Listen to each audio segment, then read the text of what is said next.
Hey guys, I'm going to show you how to do a trick thanks to Grayson. We now have this trick.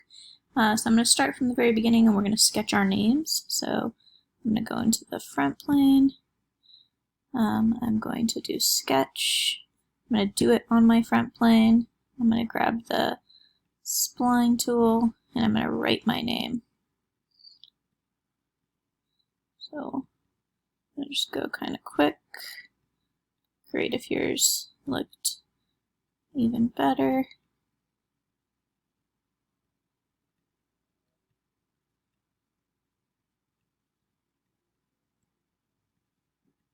So I'll put it all just in the same one sketch.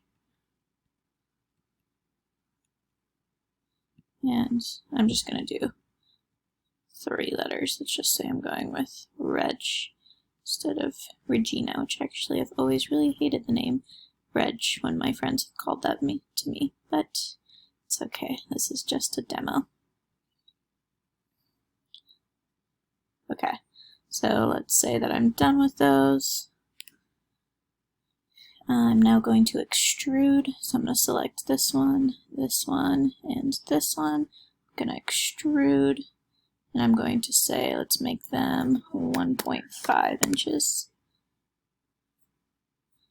And let's say I'm good. Take a look, looking great. Go back to the front.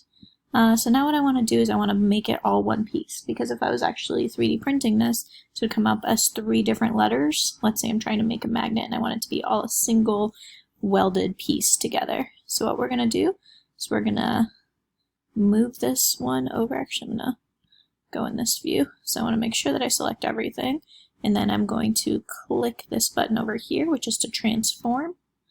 I'm going to say that I want the part transformed not by line but by XYZ. If you notice in this direction right here, this is the X direction. So in the X direction I can try different things. Let's say I try 3 inches. Notice that my R is way over, so I don't want 3 inches. I could try 1 inch, and my R is still like pretty much on top of the E. So let's try 0.5. We're like pretty in there, so maybe I can try 0.4. And now it's just a little bit in there. So I like that. So let's say I say yes to that. And now we're also going to move this G. Let's say that I move the G over to, and I just noticed that my sketch is popping up. So I'll do the G. Make sure you select all of it. So now I'm going to go ahead and again transform it by XYZ. And then now notice that I'm over here, but I actually wanted to go backwards. So I'm going to move it that same distance, but I'm going to say negative 0.4 so that it goes in the opposite direction. And I think I like that. If I wanted, I can also try negative 0.3 so it doesn't go so intensely into that E. And so what we can do is we can see what that looks like. So there's some overlap. There's actually not enough overlap with the E, so I am going to go ahead and go 0.4. So then let's say I like that. So now we are looking good. And now what I want to do is I want to weld those all together. And in this software, it's called Unite.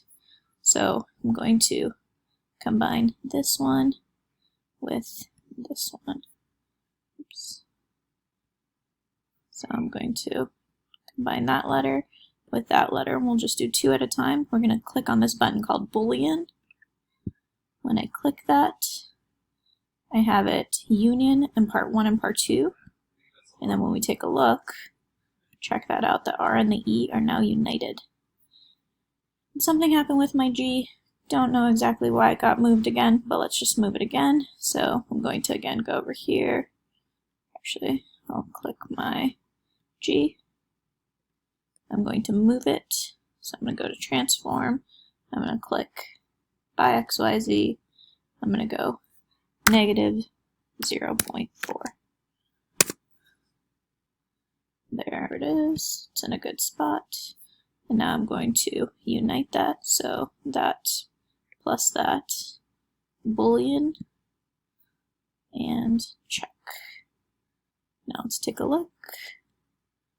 It's looking pretty good. So right now the R, the E, and the G would all get printed as a single item. So if I was looking, this is kind of exactly what it would look like. So we can hide the planes so that they're not getting in the way. But it's looking pretty good. Generally, you can look all around, but it's getting all nice and melded together. So that's what we want you to do. We want you to make your name into a nice single piece. Once you're done, please take a screenshot of your completed name and use that as your exit ticket.